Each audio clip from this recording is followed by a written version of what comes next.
আসসালামু আলাইকুম রহমতুল্লাহি অবরকাতুহু। সম্মানিত দর্শক,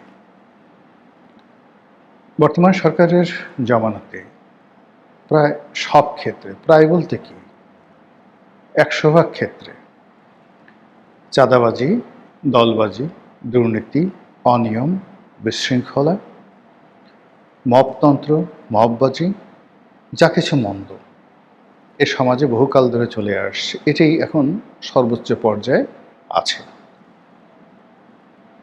অন্যদিকে এই সকল মন্দ বিষয় সমাজ ধারণ করার জন্য, রাষ্ট্র ধারণ করার জন্য যে একটা শান্তিপূর্ণ পরিবেশ দরকার, যে একটা উন্নয়ন দরকার,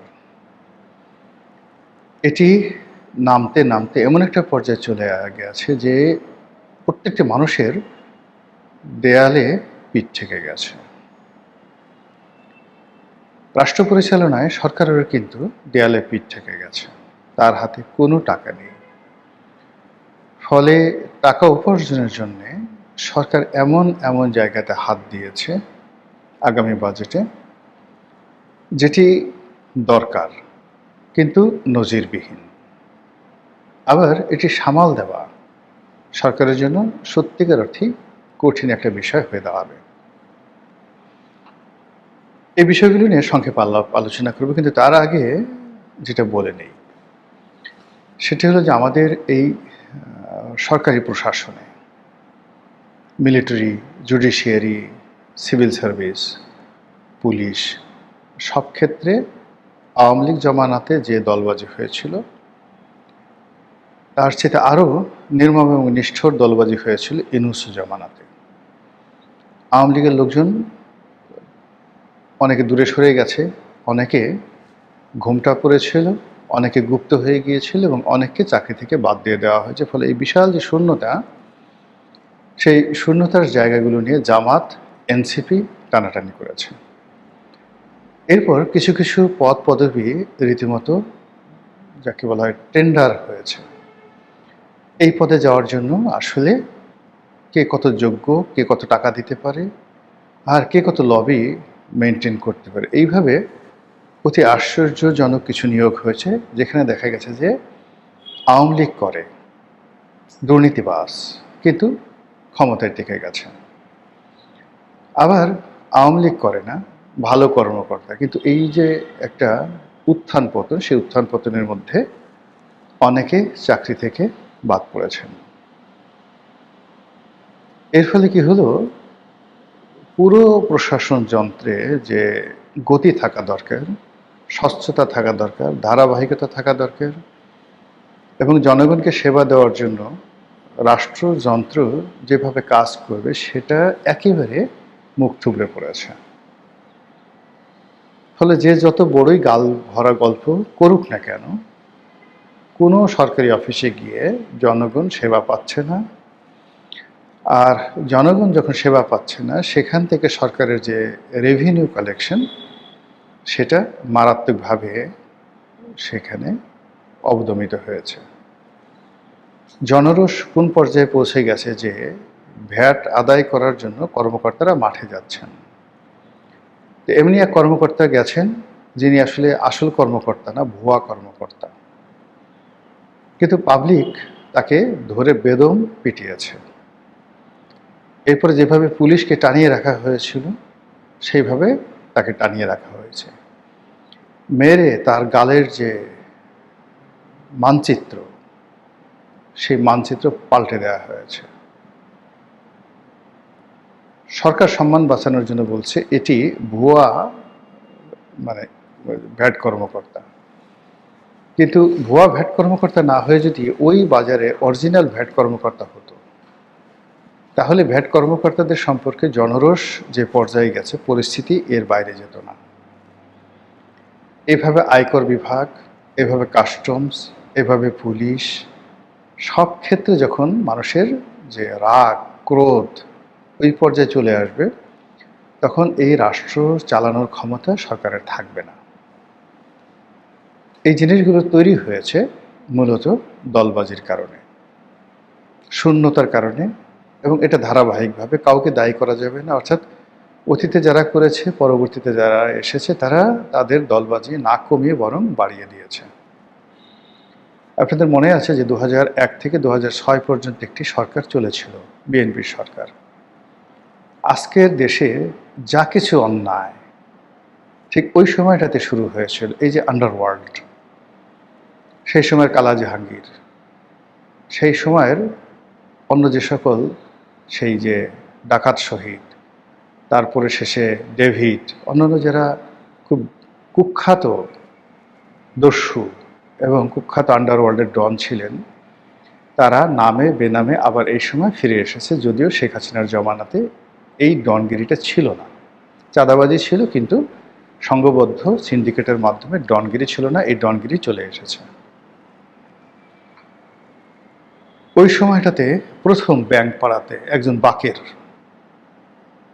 নামে একজন সেই সিবিআই নেতার তৈরি হয়েছিল। সমস্ত ব্যাংক পাড়াতে তার দাপটে কে এমডি, কে চেয়ারম্যান, কে কি ডাজ নট ম্যাটার, বাকের যা বলবে তাই হবে। সেই বাকের মরে গেছে, কিন্তু এখন হাজার বাকের পুরো আর্থিক খাতে দানব হয়ে দেখা দিয়েছে। কোনো একটা ব্যাংকের হয়তো সিবিআই কর্মকর্তা, সরকারি ব্যাংকের, বা ডিএমডি বা জিএম, যে কোনো একজন রাজনৈতিক পরিচয় নিয়ে ওই সেই এক একটা ব্যাংকে বাকের ভাই হয়ে পুরো আর্থিক খাতকে তছনছ করে দিচ্ছে। এবং সেখানে এই শেখ হাসিনার পতনের পর থেকে ইউনূস জামানাতে যে মব হয়েছে, সেই মব এখন আরও বেড়ে গেছে।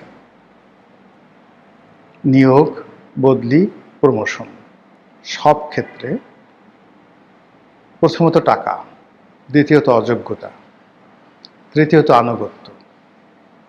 এই জিনিসগুলো না থাকলে কোনো কর্মকর্তা সামনে এগোতে পারছেন না পুরো আর্থিক সেক্টরে, ব্যাংক এবং বিমাতে। ফলে যা হওয়ার তাই হচ্ছে। সরকারে যারা মন্ত্রী রয়েছেন, তাদের কারো কথা মানে সামনে যখন আসছে সেটা ট্রল হয়ে আসছে, নেতিবাচক অর্থে আসছে, ঠাট্টা মশকরার জন্য আসছে। কিন্তু সরকারের কথা মানে মন্ত্রী বা এমপি কোনো গুরুত্বপূর্ণ কথা বলেছেন, সেই কথার ব্যাপারে দেশের প্রেস অ্যান্ড মিডিয়া যারা আছেন তাদের দৃষ্টি আকর্ষণ হয়েছে, এবং জনগণ তাদের কথা শুনেছে। এরকম সিঙ্গেল ঘটনা গত এই 2 মাসে ঘটেনি।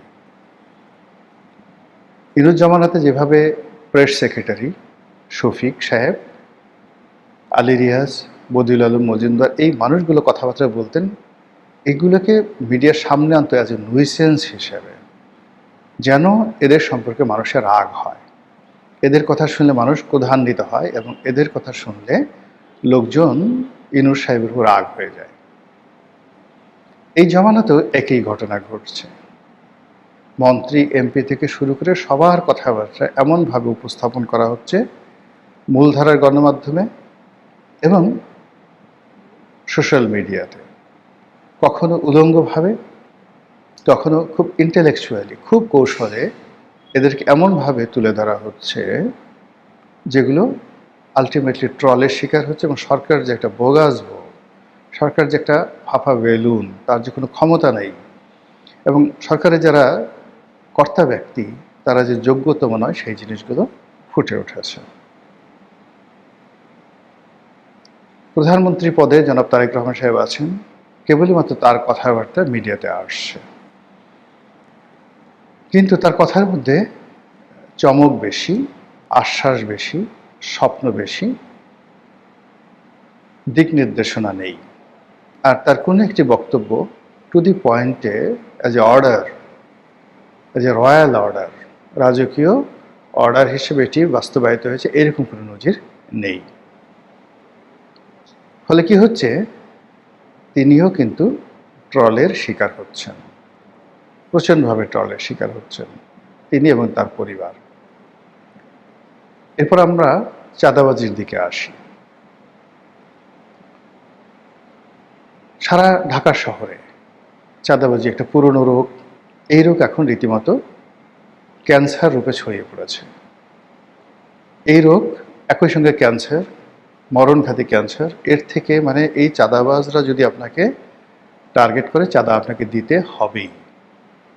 ক্যান্সার যেভাবে আপনার দেহকে আক্রমণ করে, রেডিয়েশন ছাড়া আপনি কখনো এদেরকে ছাড়াতে পারবেন না। এবং কখনো কখনো দেখা যাচ্ছে যে ক্যান্সার এমনভাবে আপনাকে আক্রমণ করে যে রেডিয়েশন দিলেও কাজ হবে না, আপনি মরে যাবেনই। এভাবে আমাদের সমাজে এখন চাঁদার জন্য সিন্ডিকেট হয়েছে, চাঁদার জন্য লাইসেন্স হচ্ছে, চাঁদার জন্য কার্ড তৈরি হচ্ছে, আইডেন্টি কার্ড তৈরি হচ্ছে, চাঁদাবাজদের গডফাদার তৈরি হচ্ছে, তার সঙ্গে অন্য সবাই জড়িত হয়ে গেছে। পুলিশ থেকে শুরু করে অন্য সরকারি অফিসে যে দলবাজি হচ্ছে,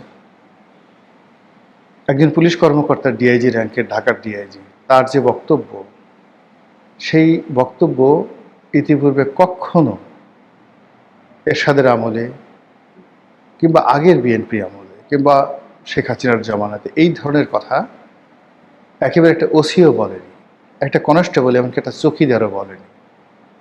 জয় বাংলা, জয় বঙ্গবন্ধু, বাংলাদেশ জিন্দাবাদ, নারায়েত তাকবীর, আল্লাহ আকবার, আমি জামাতের কর্মী ছিলাম, আমি বিএনপির কর্মী ছিলাম, আমি আওয়ামী লীগের কর্মী ছিলাম, এই কথা এই প্রথম একজন ডিআইজি, ধরে নেওয়া হয় তিনি আইজি হবেন, তেয়ার মুখ দিয়ে বের হলো। ইট মিনস তেলবাজি, দলবাজি, এটি এখন এমন একটা পর্যায়ে পৌঁছে গেছে, সবাই মনে করছে এটা করা ছাড়া তাদের ভাগ্যে প্রমোশন জুটবে না, তাদের চাকরি থাকবে না। তাদের মালিক এবং মালিকিন যারা আছেন, প্রভু বা যারা আছেন, বা তাদের যাকে বলা হয় নিজেদেরকে মানে যারা কৃতদাস মনে করেন, সেই কৃতদাসী যারা মাস্টার, সেই মাস্টার যারা আছেন তারা মনে করছেন যে এখানে যোগ্যতা বিষয় না, যে যত পারো তেল মারো, নির্ভয়ে, নিশ্চিন্তে, নির্ভাবনায় যত তেল মারবে তত বেশি সফলতা পাবে। এই 2 মাসে তেলে তেলে সয়লাভ হয়ে গেছে সব কিছু।